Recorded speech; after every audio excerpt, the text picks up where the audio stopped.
right, good evening, everyone. I'd like to call this Village Board meeting to order on Monday, September 16, 2019, and ask you if you'd please rise and join the Village Board in the Pledge of Allegiance. I pledge allegiance to the flag of the United States of America and to the republic for which it stands, one nation, under God, indivisible, with liberty and justice for all. Would the clerk please call the roll? Trustee Padovani? Here. Trustee LaBedz? Here. Trustee Tinaglia? Here. Trustee Rosenberg? Here. Trustee Schwingbeck? Here. Trustee Scaletta? Trustee Canty? Here. Trustee Baldino? Here. President Hayes? Here. First item on the agenda is the approval of minutes. We have two sets to approve tonight. The first is from the Committee of the Whole meeting from September 3rd, 2019. Are there any changes or passes? Pass. Passed by Trustee Padovani. If nothing further, is there a motion to approve? Move approval. Second. By Trustee Tinaglia, seconded by Trustee LaBedz. All those in favor say aye. Aye. Aye. Any opposed? Next, the Village Board meeting minutes from the same evening. Any changes or passes? Pass. Passed by Trustee Padovani. Move approval. Second. Motion to approve by Trustee Rosenberg, seconded by Trustee Baldino. All those in favor say aye. Aye. Aye. Aye. Any opposed? And next we move on to the approval of the accounts payable, and I call on Trustee Rosenberg. Thank you, Mayor Hayes. I'd move approval of the warrant register with a check date of September 15th, 2019 in the amount of $2,322,392.20. Second. Motion by Trustee Rosenberg, second by Trustee Tinaglia. Any questions or comments from the board? Anything from the audience? Seeing none, roll call. Trustee Rosenberg? Yes. Trustee Tinaglia? Yes. Trustee Baldino? Yes. Trustee LaBedz? Yes. Trustee Canty? Yes. Trustee Padovani? Yes. Trustee Schwingbeck? Yes. President Hayes? Yes. Well, next we move on to recognitions and presentations, and we're very pleased to have a full room tonight for our presentations, and we're very honored to be able to celebrate a number of different individuals and groups within the Village of Arlington Heights. And we start off with a very special presentation. The Design Commission has been very important to our approval process in the village and has really resulted in the great appearance that we have in our community.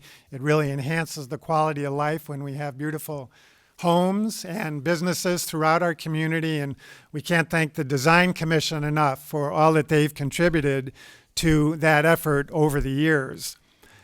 Alan F. Bombick was a founding member of the Design Commission, serving on the commission for 21 years, from 1995 to 2016. In memory of Alan's passing in June 2016, and in honor of Alan Bombick's contributions to the aesthetic growth of Arlington Heights, the annual Alan F. Bombick Award for Excellence in Design was established. And to present the 2019 awards this evening, I'd like to introduce longtime Design Commission member Ted Eckert. Ted? Thank you, Mr. Mayor.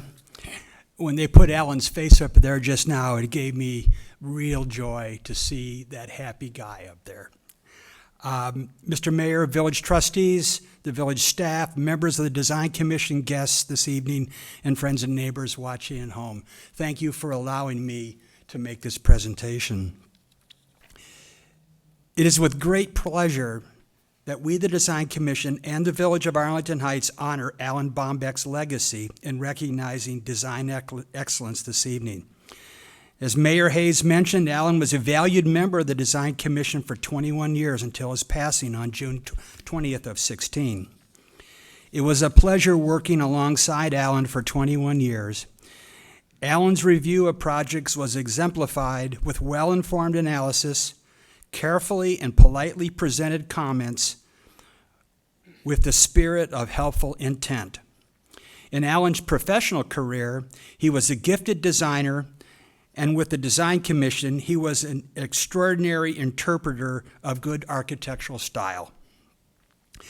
Tonight, I'd like to welcome Alan's family in particular his wife, Alan Bombeck, who is going to assist in the design presentations. Here you are. You got up here, okay? Diane, welcome. And in addition to that, Lauren and CJ Bombeck are here with their grandsons, Jonathan and Logan, and their new baby boy, Bodie Allen. They're back here, a little wave, okay? In addition, Michael and Zanetta Bombeck-Siles are here as well. So his entire family is here, which gives me a lot of joy. I would like to take a minute to recognize the Design Commission members. John Fitzgerald, our chairman, is here with 13 years of service. There it is. Not present this evening, Kirsten Kingsley is traveling. She's been on the Design Commission for 13 years as well. John Cubo was appointed in 2014. He has 5 years of experience. And Scott Sayer, our newest member, has been on the board 1 year. And sadly, I've been kicking around for 24. At this point, I think we'll begin with the awards. Our first recipient this evening is for the residential awards. It's a single-family award. It's the Belcher residence at 638 North Highland Avenue. Are the recipients here? If you are, please come forward. The architect is DeBaker Design Group, Beth DeBaker and Jeff Eichhorn. The general contractor is Boardroom Designs Limited, Thomas Dredge. And the homeowners are Greg and Tammy Belcher, and unfortunately they're unable to attend tonight, so I'm going to keep their award. Some of the notable features of their home was a restoration and expansion of an existing historic home.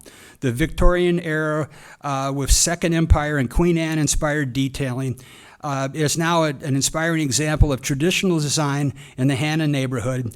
It was a beautiful execution of this work, and now we'll present the awards. I'm going to ask Diane Bombett, along with the mayor, to present these awards.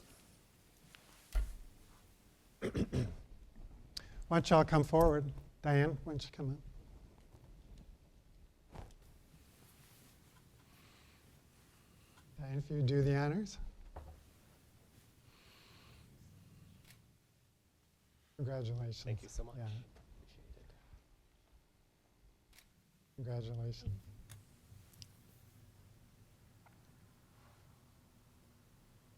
Congratulations. Let's have you guys come in the middle here. Sure. Come on. Thank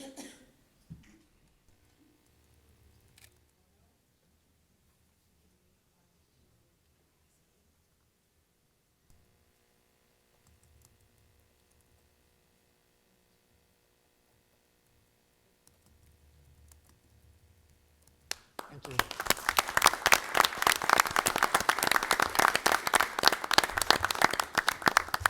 And now for our commercial award.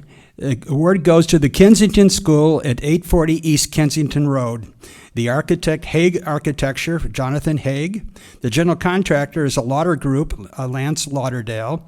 The Kensington School is represented by Charles Marlis. Some of the notable features of the school: it's a new construction of a private nursery, preschool, and kindergarten. Its classical style and material sets it aside from the typical preschool. It really has class and style.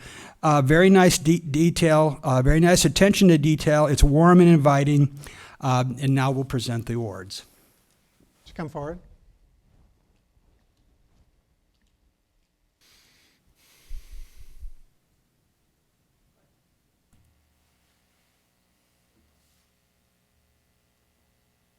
Congratulations. Well done.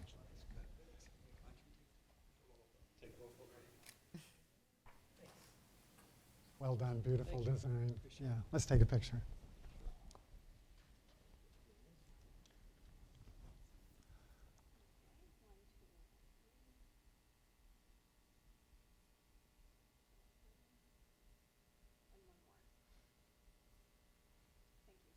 All right. Thank you very much.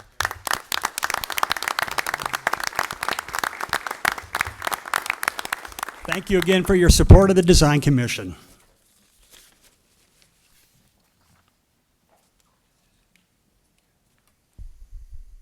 Well, thanks, Ted. And again, thanks to Diane and the entire Bombeck family for being here tonight. And we very much appreciate the Design Commission honoring and remembering Alan Bombeck's memory in this very special way. So thank you all for being here tonight. Thanks, Steve. Right, next under our very special evening of presentations, we have the winner of the 2019 Village Hall Photography Competition. Each year, the Arlington Heights Arts Commission invites photographers to participate in its annual Village Hall Photography Competition. Once the selection is made, the winning photograph is enlarged, framed, and displayed in Village Hall. And if you haven't done so before, you should take an opportunity, if not tonight, at some point. Make sure you roam around the halls and see some of the really outstanding artwork and photography that some of our winners have taken over the years. It's really outstanding, including our mural of, what's the name of the park again? I'm drawing a blank. Myers Pond. On the second floor here, on the second floor stairway landing. It's just outstanding. And so we have some really, really talented artists within Village Hall. And Judy Reynolds, do you already have something hanging on the wall, Judy? Not yet. Okay. Well, to present this year's award, I do want to introduce Arts Commissioner Kristen Walter. Kristen? Thank you, Mayor Hayes. I'd also like to introduce the commissioners that are here with me tonight. We have Janet Suter, our chair, Tony Higgins-Thrash, and Brian Wolf, sitting back with Derek Mock. I'd also like to recognize the Camera Club, who is here with us tonight, who encouraged our submission and who Judy is a part of. So if you're part of the Camera Club, would you put a hand up? So quite a great showing here as well, and we appreciate you attending. In judging the contest this year, and this is the 9th annual contest that the Arts Commission has held for the photography competition, there were 3 criteria: technical expertise, image interest, and creativity. And as you can see, this photograph met clearly all 3. But the image should also be recognized as a scene from Arlington Heights, which was something that was new this year and a little bit challenging for some of our participants. And it was also a sort of an event in Arlington Heights that we wanted to feature. There were several photographs that were submitted, and we narrowed it down to this year's winner, who is Judy Reynolds. So if you would join me up here, Judy. I have a little bit about Judy. She was born in Chicago and has lived in the Chicagoland area for most of her life. And from a very early age, she enjoyed taking photographs, but merely as a means of preserving memories of families and friends and activities. Today, her photographs are a variety of subjects, and she continues to expand her love of photography to create images that capture the emotion and the environment at specific points in time.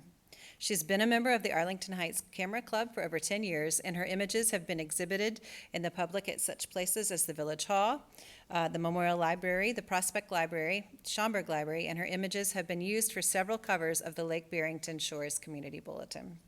There are many beautiful places on the earth, but sometimes dramatic images can be captured in your own backyard. And I especially love that sentence that she submitted, because you really can make art anywhere. And I think this is a great example of that. This photograph is an example, and it depicts our hometown of Arlington Heights and a community gathering together, especially this community to honor the men and women for their military service. The Eternal Flame sculpture provides a dramatic focal point from which radiates various groups of people united in the Pledge of Allegiance. We are honored to have her image selected for display in Village Hall.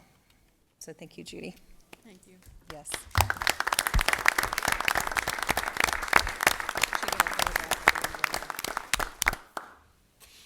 Judy, why don't you come forward?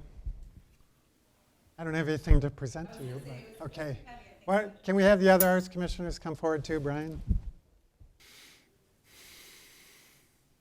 And perhaps we should go over by the photo. Yeah. Okay, yeah.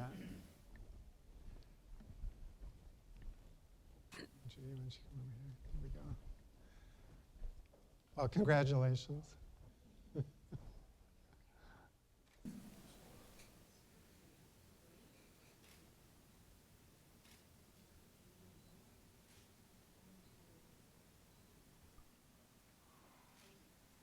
Well, congratulations, Judy. As Kristen said, this is such a great representation of our community. It's near and dear to my heart, being the Veterans Memorial Park and We very much appreciate you displaying this great community park and all that it means to our community in such a colorful way. There's so many different colors in here, it's hard to pick out one. And so I very much appreciate you, again, honoring our community, honoring our veterans. And I know it's going to have a great place in Village Hall. And I know you just do great work. And so congratulations again for all that you do for art in general and for our community specifically. So congratulations.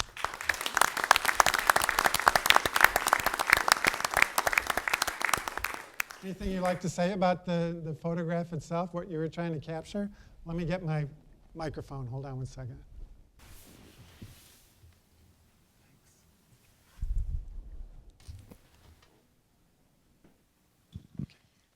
I took this as being a member of the Arlington Camera Club. We were supporting a few photographers taking the Memorial Day celebration.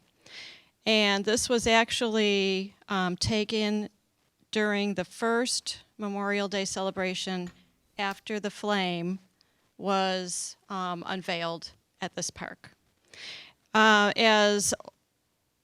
As part of the camera club, we have access to a cherry picker from the maintenance area. And so this year, I was in the cherry picker. And because of that, I was able to take a panoramic, which is multiple shots, so I could get the span of the whole park, and put them together to be able to get to capture everything that was going on. I especially love these bicycles here. And this was the time when it was the Pledge of Allegiance. So any other time you're looking, people are doing various things. But at this moment, everyone is focused on doing the same thing, being united, doing one thing, and paying respect to our flag. Perfect. Thank you very much.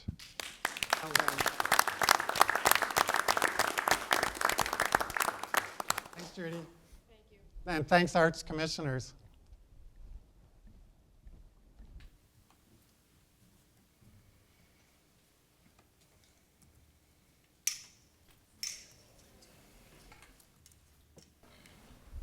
Mr. Mayor, Trustee Padovani. I'd like to add, if I might, that there should be a special thanks to, first, the Arts Commission for their help in the design of the Eternal Flame. They actually ran the competition for us and brought us down to the final selection, so that beautiful flame is part of their work and much appreciated. Then I'd like to ask the permission to thank the Camera Club, because what you're seeing there is one picture, a very beautiful picture, but there are thousands that are taken by the Arlington Heights Camera Club every year. They're providing us the video and the photo documentation of our Memorial Day ceremonies and our Memorial Day parades, and they're just beautiful. We always put them up online for people to see, and they marvel at them. And third, I'd like to thank Judy for one more picture, and that's a stylized picture that she took of the Eternal Flame after it was dedicated. And it was such a striking and beautiful photo that we actually used it on the coin, the centennial commemorative coin that we had struck for our 100th Memorial Day this last May. And we have her name actually on the bottom of the coin, along with the sculptor, Fran Volz, who actually sculpted this beautiful piece. And I'd like to just thank her for that as well. Thanks again, Judy. All right, well said, Trustee Padovani. All right, next we move on to our last presentation, and that's of the One Book, One Village community reading event. And to introduce the book that the community is going to be reading this year, we're glad to be joined by Executive Director of our award-winning Arlington Heights Memorial Library, Mike Driscoll. Welcome, Mike. Thank you, Mayor Hayes. Good evening, Mayor Hayes and trustees. As Mayor Hayes mentioned, my name is Mike Driscoll. I'm the Executive Director of the Arlington Heights Memorial Library, and I would like to thank you so much for having me here tonight to talk about the library's annual Community Read One Book, One Village. This is the 6th year for the One Book, One Village program, and the library inviting everyone to read the same book and talk about it through related programs and discussions. Now, what makes this year a little bit different from previous years is rather than the library selecting the book that everyone reads, for the first time, we asked our community to vote on what book it should be. So earlier this year, we narrowed down the choices and presented a ballot of 3 books to the community. We had more than 1,100 people vote, and in the end, one book rose to the top. The title is The Feather Thief: Beauty, Obsession, and the Natural History Heist of the Century. So let's watch a short video from author Kirk Wallace Johnson to learn more.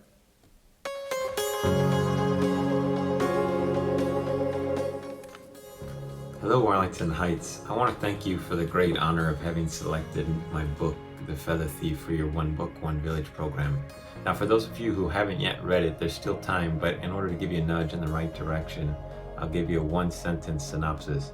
This is a book about a young American that stole $1 million worth of dead birds from the British Museum of Natural History in order to sell to the cultish community of Victorian salmon fly tyers, all so that he could buy himself a golden flute. And if that doesn't sound crazy enough to you, I should also mention that this is a true story. Now, I'm coming to Arlington Heights on October 10th, and I can't wait to discuss the rest of this book with you in the community. I'll see you then.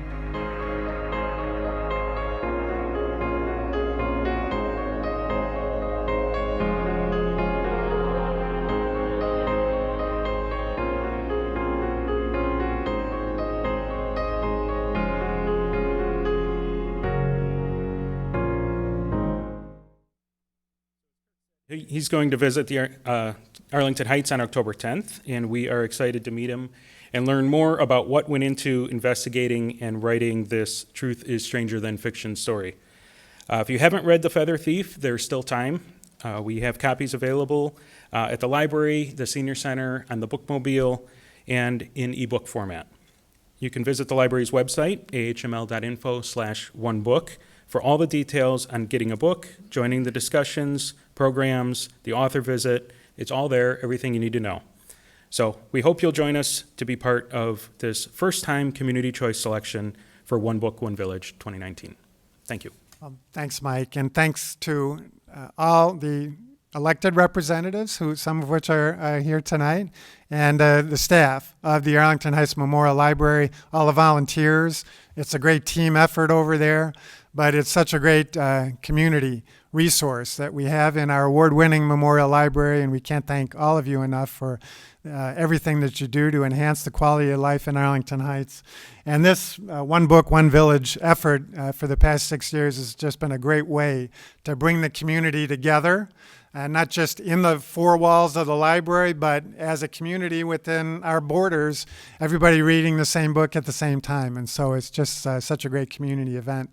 We thank you for bringing it to our attention 6 years ago, and we very much appreciate this book, The Feather Thief, and looking forward to the author coming to town and all that it can bring to the village of Arlington Heights. So thank you very much. Thank you.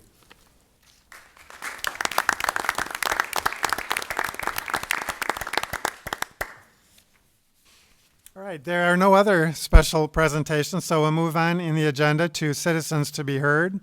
And we do have 2 blue cards from individuals who want to address the board on items not on the agenda. The first is Jim Algus.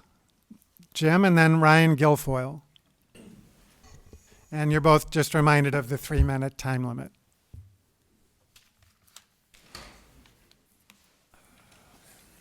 Hi. My name is Jim Algus. I'm a resident in Arlington Heights. I live at 1626 North Chestnut Avenue. I'm here to talk about the teardowns in the neighborhoods and stuff. And it's happening in our neighborhood. The homes are so big, it's ridiculous how they look in comparison with the homes that are there.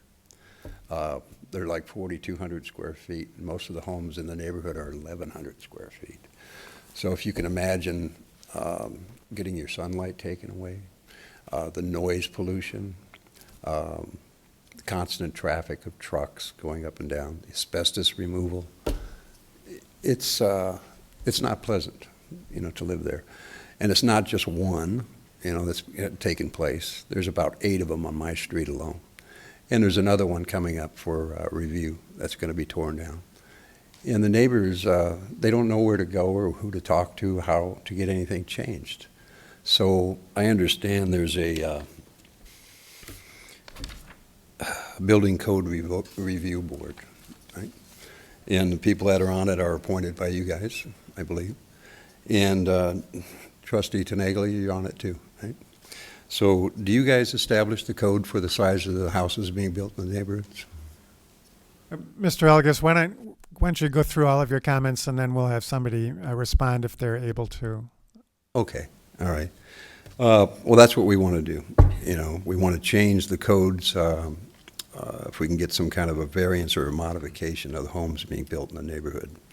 And I don't know if if you've ever experienced living next to one or on the street, and that it's happening on. There's a neighborhood in town called Virginia Terrace. And Virginia Terrace was a small neighborhood town. It was affordable homes for people to move into and get a start in Arlington Heights. And I heard over the years all the let's preserve the affordable housing in Arlington Heights. And they're tearing them all down. So I don't know who to go to, who to talk to, how to get something done. I don't know. We don't have aldermen, so there's no particular person we can go to and say, hey, this is happening in our neighborhood, because we have trustees of old. So what I would like to know is there any trustees up there who would like to make a motion to try to modify the sizes of the houses in our neighborhood, Well, and a second on it too.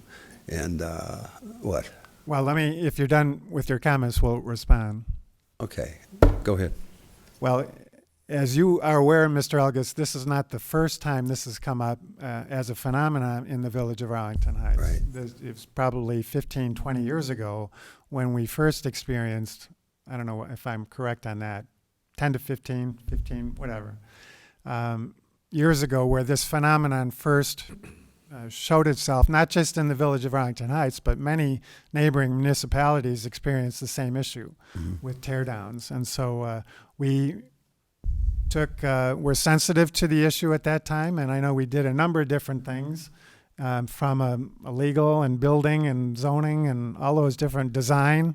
The Design Commission was very involved in that, and so we addressed it at that point, and I think perhaps we're seeing a little more activity now as a result of people having more money to spend to tear down and improve their properties, and so perhaps it's something we can revisit in terms of whether or not we need to make any changes. But Mr. Recklaus, do you have any further comments? No, thank you, Mayor. I was just going to point out that those issues are generally governed by the zoning code, not the building code.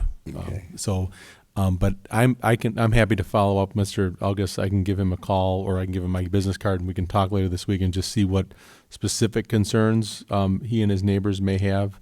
And be happy to hear them out, and then I can report back to the board in terms of how that conversation went. Right. Okay, well, this house is supposed to come up in front of you guys in a while, because they already took their plans to the Design Commission. The Design Commission said it's, outrageous.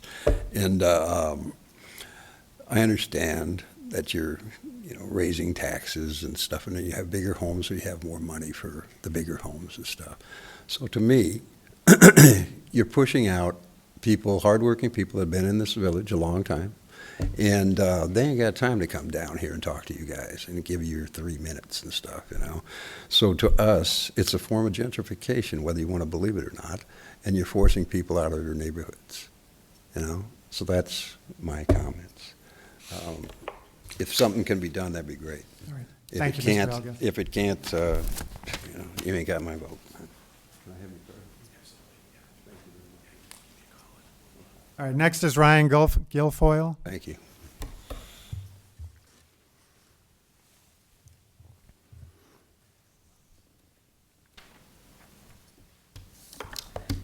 Thank you. I'm Ryan. I live at 1638 North Chestnut. It's 2 houses north of Jim. We're both here tonight because we've been noticing excessive teardowns in our neighborhood, and as the neighbors who live there, we're noticing a very disturbing trend. What we're seeing is projects come up before the Design Commission, and I hear over and over from the Design Commission, I say this having been to multiple of their meetings, that every man has the right to build the home of his dreams. But what I'm actually seeing is the home is bought by a developer who then tears it down and builds a cookie cutter home and sells it off and then is done with it. No one's building the home of his dreams, but the developer is selling the product of his dreams. And the part that irks me the most is it screws over the people who are supposed to make up the neighborhood. It's those of us who live there. I vehemently disagree with the idea that developers can come in and put up houses that don't match the neighborhood, that don't solicit the input of the neighborhood.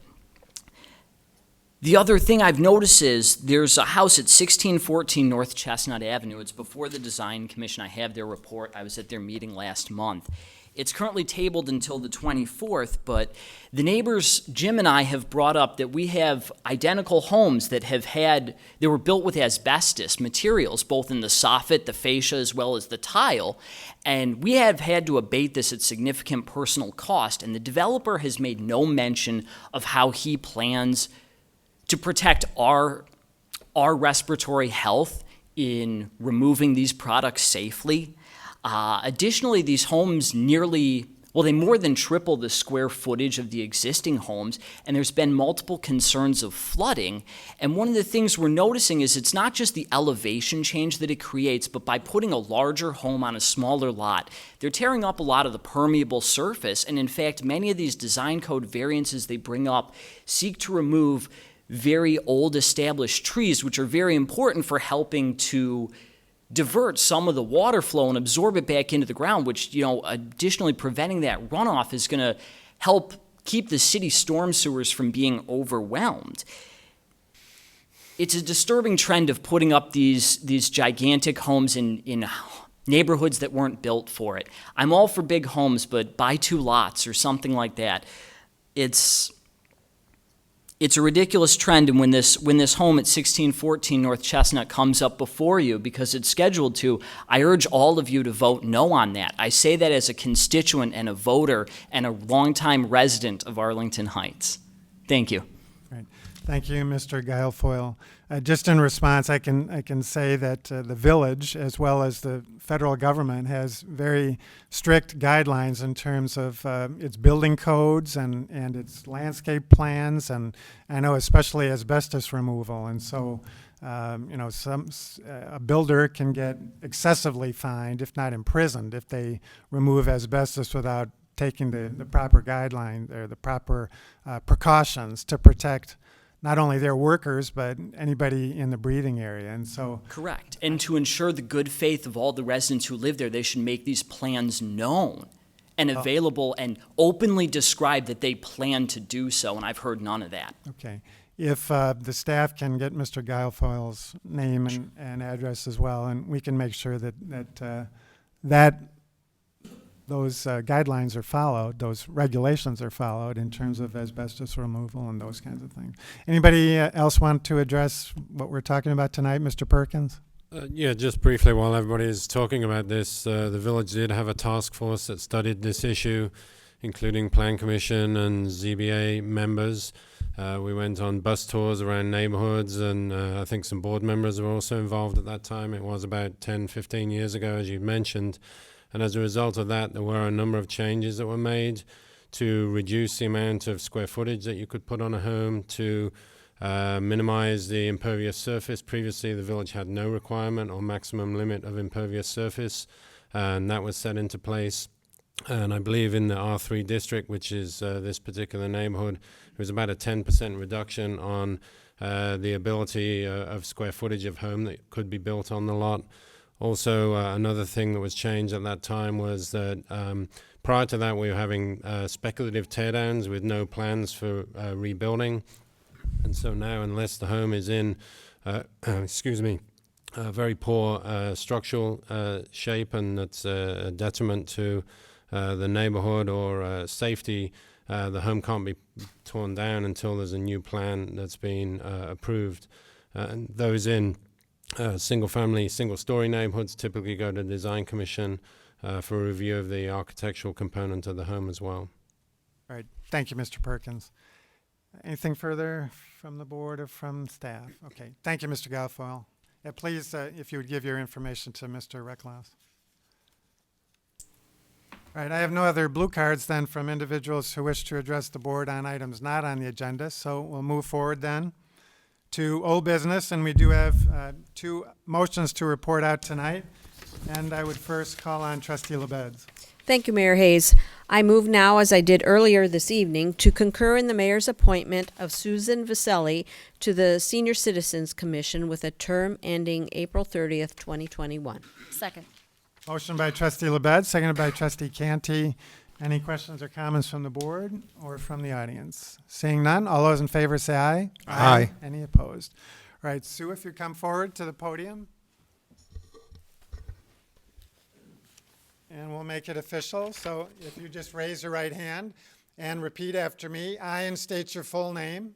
I, Susan Vaselli, Having been appointed to the Senior Citizens Commission having been appointed to the Senior Citizens Commission in the Village of Arlington Heights, in the Village of Arlington Heights, in the County of Cook, in the County of Cook, do solemnly swear and affirm I solemnly swear and affirm that I will support the Constitution of the United States that I will support the Constitution of the United States and the Constitution of the State of Illinois, and the Constitution of the State of Illinois, and that I will faithfully discharge the duties and I will faithfully discharge the duties of the office according to the best of my ability. of the office according to the best of my ability. Congratulations, Sue. We know you will. Come forward, Sue.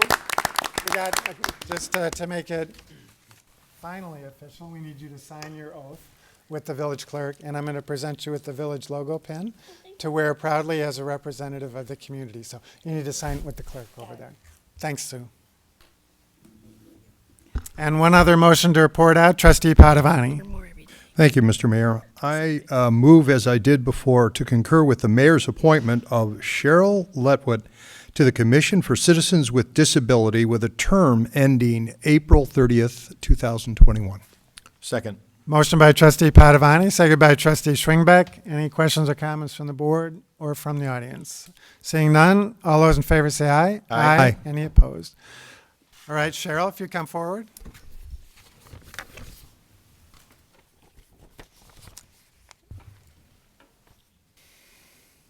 And if you raise your right hand and repeat after me, I, and state your full name, I, Cheryl Letwat, having been appointed to the Commission for Citizens with Disabilities having been appointed to the Commission for People with Disabilities in the Village of Arlington Heights, in the Village of Arlington Heights, in the County of Cook, in the County of Cook, do solemnly swear and affirm do solemnly swear and affirm that I will support the Constitution of the United States that I will support the Constitution of the United States and the Constitution of the State of Illinois, and the Constitution of the State of Illinois, and that I will faithfully discharge the duties and I will faithfully discharge the duties of the office according to the best of my ability. of the office according to the best of my abilities. Congratulations, Cheryl. Come forward. And here's your oath to sign with our clerk as well, and a village logo pin for you as well, so congratulations. Congratulations. All right, we have no other old business then, so we move on to the consent agenda. Are there any members of the board who wish to remove an item on the consent agenda? Seeing none, any members of the audience who wish to remove an item on the consent agenda? Seeing none, any members of the board wish to vote no or pass on any item on the consent agenda? Move Seeing- approval. Okay, motion to approve by Trustee Tinaglia. Second. Seconded by Trustee LaBedz. Any questions or comments from the board or the audience? Seeing none, roll call. Trustee Tinaglia. Yes. Trustee LaBedz. Yes. Trustee Rosenberg. Yes. Trustee Padovani. Yes. Trustee Schwingbeck. Yes. Trustee Baldino. Yes. Trustee Canty. Yes. President Hayes. Yes. We move on then to the approval of bids, and we do have one bid to approve tonight. That's regarding renewable energy electric aggregation. Mr. Recklaus. Thank you, Mayor. At the August 13th Committee of the Whole meeting, the board directed staff to seek proposals for a renewable energy municipal aggregation plan as presented. Staff learned about this concept earlier this year and referred it to the Environmental Commission for consideration, and in June, the commission recommended that the board pursue it. Under this program, residents will never pay more than the ComEd rate, and the village will receive the benefit of renewable, i.e. green energy. The Renewable Energy Aggregation Program provides renewable energy credits for the entire community at zero added cost to the ComEd rate and zero cost to the village, and this will enable the village to be certified as a U.S. EPA green power community. It also addresses one of the board's new strategic priorities, exploring new sustainability initiatives, and it achieves an objective of the Metropolitan Mayor's Caucus Greenest Region Compact, with which the village adopted back in 2007. A number of other Chicago area communities have participated in this program. In addition to the purchase of renewable energy credits, the village would also receive a civic contribution from the provider. So the village put out a request for proposals last month and received 2 proposals, one from Eligo and one from MC Squared. As shown in the cover sheet, Eligo's proposal was far more aggressive, with civic contributions ranging from $174,000 to $261,000, depending on the level of green energy purchased. The village can choose between the green energy levels from 20% all the way up to 100% renewable energy. Neither proposal offered an enhanced annual civic contribution with a multi-year deal, so staff is recommending a 1-year agreement, as this is a new program. Staff is at this point recommending going with a 75% green option, with Eligo as the provider, based on the aggressiveness of their proposal. It would provide a civic contribution of $201,975. This would allow the village to get a majority of its energy purchase covered by renewable energy credits while still maximizing the civic contribution. However, the board can choose whatever green level they're comfortable with. And as a point of reference, a 75% green energy purchase would reduce carbon emissions by about 75,000 tons annually. The way this would work is, if approved, the residents will receive letters in the mail on village letterhead. They will not have to do anything to enroll. Residents can call the Public Works Department if they have questions, and this program would begin in December if approved. Staff at a later date will develop some options for the expenditure of the civic contribution as part of the 2020 budget, with an eye towards funding sustainability efforts based on the board's discussion at the August meeting. Tonight, we're asking the board to accept the proposal from Eligo Energy, LLC, to establish a renewable energy aggregation program for, and again, staff is recommending a 12-month term, which will provide for the village to receive 75% RECs, but it could be a different percentage for the program term, and a civic contribution in the amount of $201,975, and authorize the village manager to sign the contract. Sharon Durling and Dave Hoover from NIMEC, the village energy consultants, are present if you have any questions that staff can't answer. Thank you. Thank you, Mr. Ecklas. Questions from the board? Trustee LaBedz. Thank you. When I read through this, with the 75, first of all, I'm all for it. So that's not a question. It's just the amount of RECs that we would get. And my sense of the meeting in August from the board was that the board was leaning to 100% RECs. And so I went back into the minutes and saw that the Environmental Control Commission recommended 75%, but several trustees, including Trustees Scaletta, Canty, Baldino, and Mayor Hayes, indicated interest in the 100%, and Trustee Tinaglia wanted to, I quote, go all in, but at least half. So, so I guess he was, and the rest of us, we didn't take a vote or anything like that. So, but it was my sense that we were more interested in going 100%. So I wanted to have that discussion in more detail tonight. All right, anybody else? Trustee Baldino. Thank you, Mayor. Randy, you and I talked about this briefly earlier, but the difference in if we go in at 75% RECs to 100% RECs is roughly $26K, right? Yes. What is the difference in the amount of tons of CO2 that we'll save at 100%? My understanding, it's roughly 25,000 tons, and would you guys concur with that? That was the information we were given. So for 25K, we'll get an additional 25,000 tons of CO2 emissions saved. Correct. Okay. I am in full support of the 100% RECs. thank you. Trustee Canty? I just want to say I echo what Robin said and what Rich said. I had thought we were leaning more to the 100%, especially given the credit that was going to be available from Eligo. And so I would be in support of the 100%. Trustee Rosenberg? Thank you, Mayor. So in my discussion with the village manager, I was asking about a multi-year contract, and as long as we have our consultant here, was just curious what their thoughts were on having more than 1 year contract from the different vendor and locking in the amount of credit that we will get or contribution back to the village.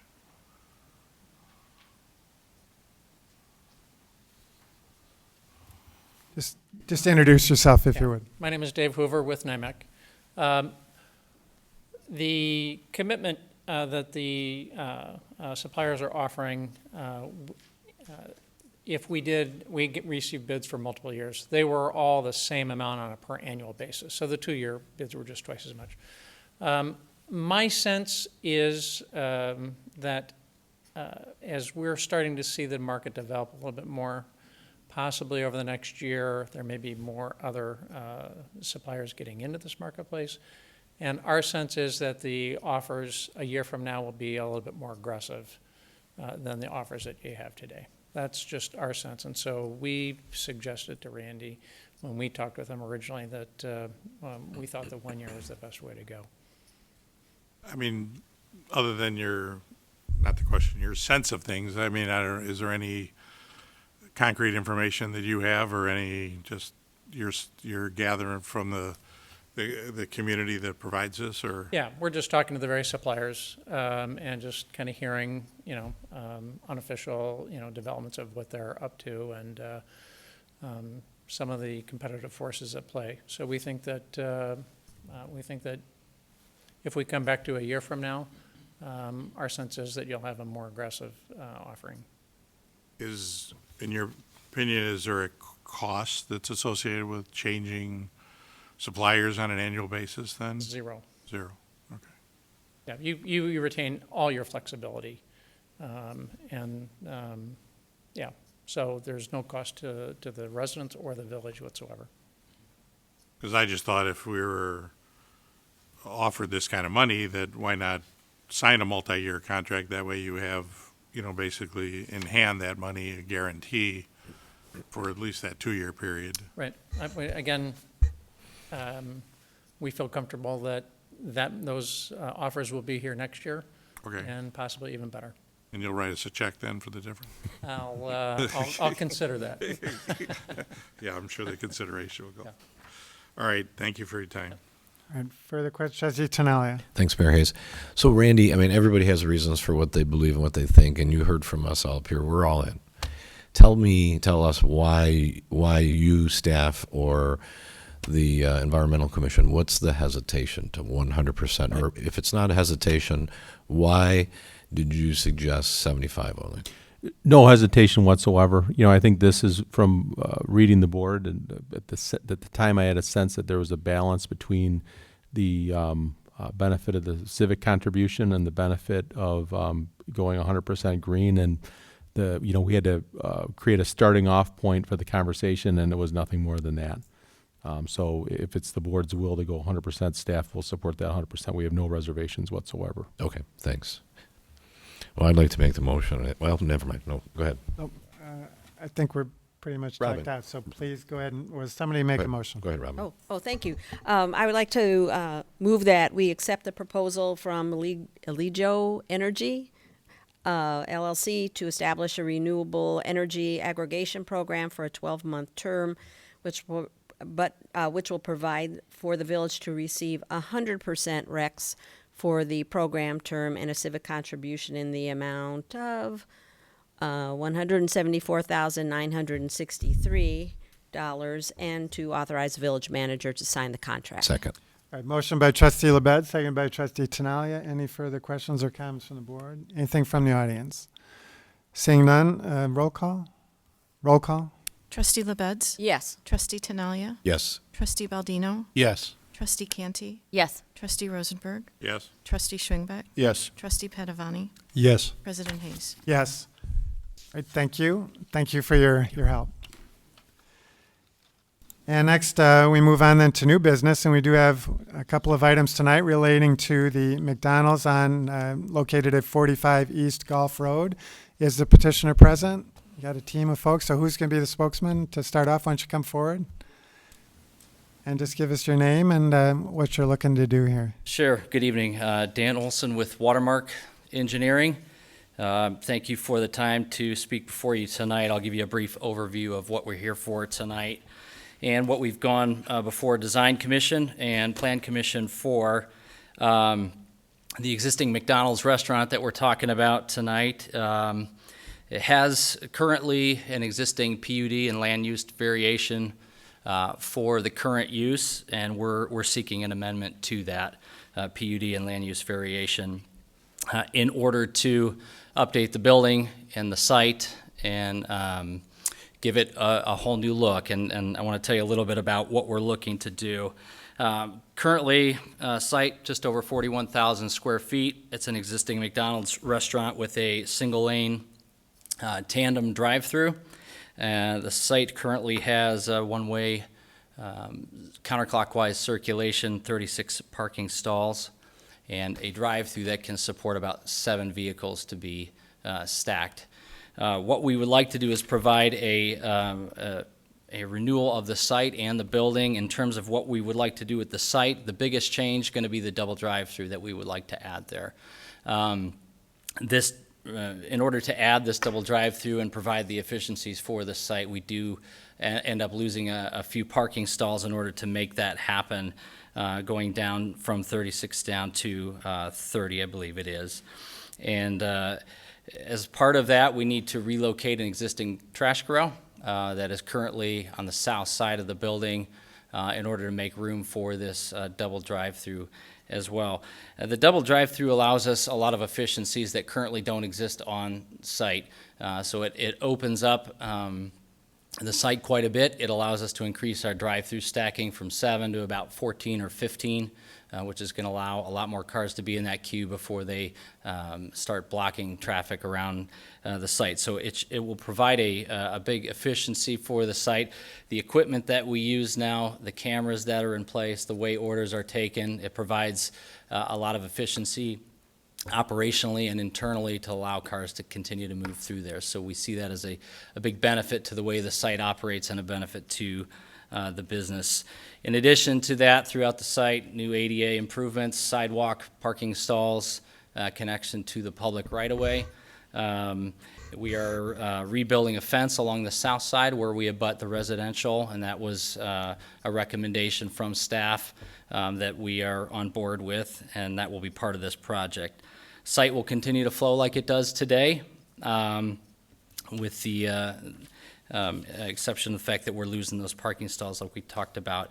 We did do a parking study because of staff's request. We went out and took a look at it. We hired a firm to go out there for 6 days and look at the peak times of operations, and the peak demand that we noted for the site was 27 parking stalls. We're proposing 30. So yes, we're losing some, but operationally, we feel comfortable with this, and the data supports it, and this is something we've worked out with staff, so we feel comfortable with that. Quickly, on the building, total new look for the building. Currently has the old style mansard roofs on there. There we go. Those go away, and we go straight up with brick and ephes parapet walls. So that old look goes away, and it becomes much more of a modern look. In terms of materials, there will be painted brick, ephes, some corrugated metal, and some fiber cement panels at different points along the building. New signage. One of the things we're here for tonight as well is a sign variance, and that is a result of the current zoning district that we're in. It's a little bit of a unique situation in that we're in an office transitional zoning with a commercial use. So office transitional allows for just a couple of square feet of signage, and so anything we really do is going to require a variance, which is why we're seeking that for this project. But signage pretty limited on the building. pretty tasteful, I believe, and in proportion and scale with the building. Interior gets remodeled throughout. ADA accessibility is a major factor in that when we look at the bathrooms and the lobby and the ordering station. So that all gets redone consistent with the modern approach to the outside. That pretty much covers what we're looking to do, and appreciate your time and available for any questions. We have a team here, so thank you. Mr. Perkins, do you have anything to add? Nothing really, just that it comes with a positive recommendation from both staff and the Plan Commission, and I'm happy to answer any questions. Okay, thank you. Just one question on the signage, and we haven't gotten to that yet, but we may as well take them both together. Sure. Is the signage package that you're proposing in line with McDonald's corporate standards? You're not doing anything different than you're doing in other stores, are you? This is consistent with other In locations. terms of the size and things Yes. like that? Yep. And design? Yes. Okay. That's your current sign package? It is. I would say, if anything, this is maybe a bit more modest and scaled back than others, but yes, this is consistent. Okay, thank you. Yep. Questions from the board? Trustee Baldino. Actually, I just wanted to answer your question because I went to the McDonald's at Arlington Heights and Gulf and Palatine Road there. This signage plan is almost identical to what's there at that particular site. The Golden Arch logo is on the other side of the building, but other than that, it's almost exactly the same. Okay, thanks. Trustee Rosenberg?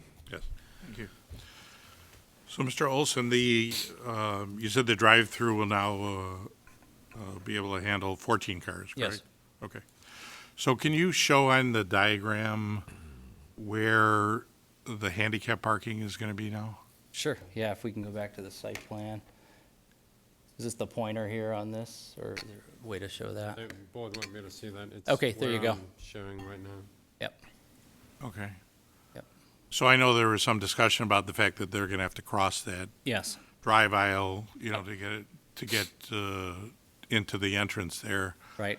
There wasn't any way you could accomplish this in any other way with having. We'll get back to the diagram. Here we go. Yeah, I There just you pulled up a larger site plan. It's easy to read. That the results could be achieved by having something that's adjacent to the building at all, huh?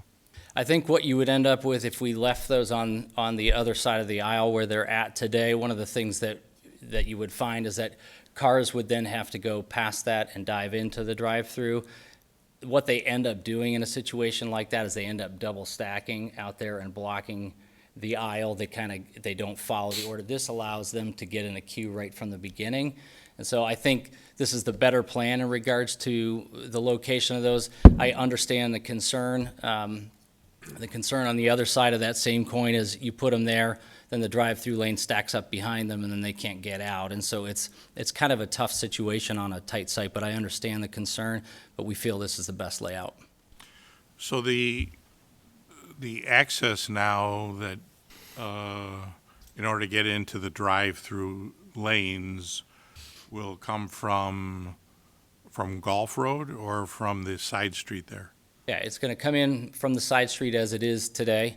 There's one drive in and out, and right there on the southwest corner. They'll continue to queue into the drive-through the same way they are today. So they circulate the building and then come in from the north side. Okay, so you'll go around the back, Yes.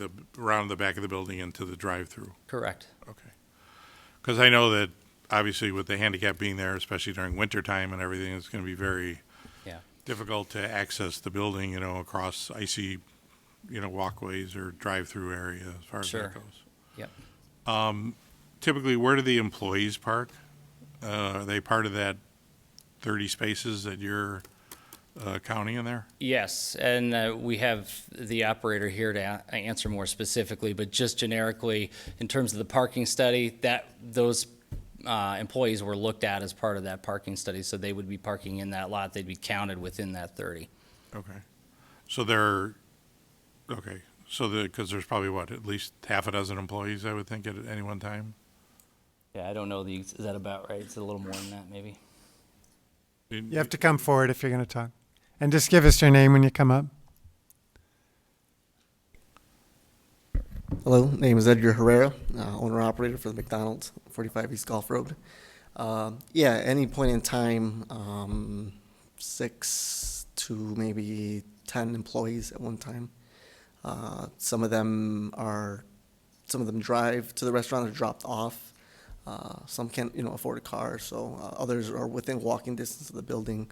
And like he had mentioned before, when they did the parking study, those cars that were already parked there for some of the employees were accounted for during the day. Okay. I mean, do you have a guesstimate on roughly how many people drive and park there on a day-to-day basis?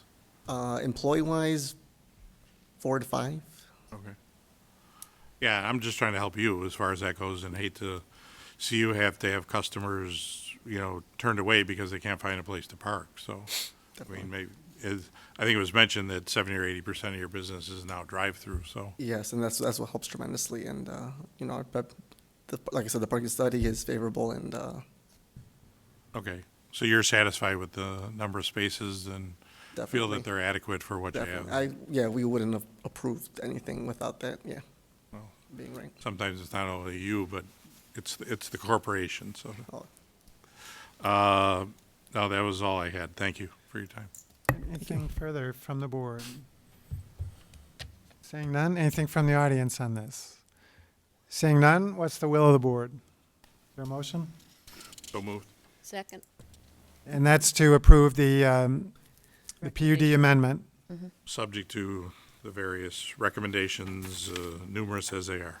Okay, and that's, who made the motion? I did. Trustee Rosenberg, seconded by Trustee LaBedz. All right, any further questions or comments from the board? Anything from the audience? All those in favor say aye. Aye. Any opposed?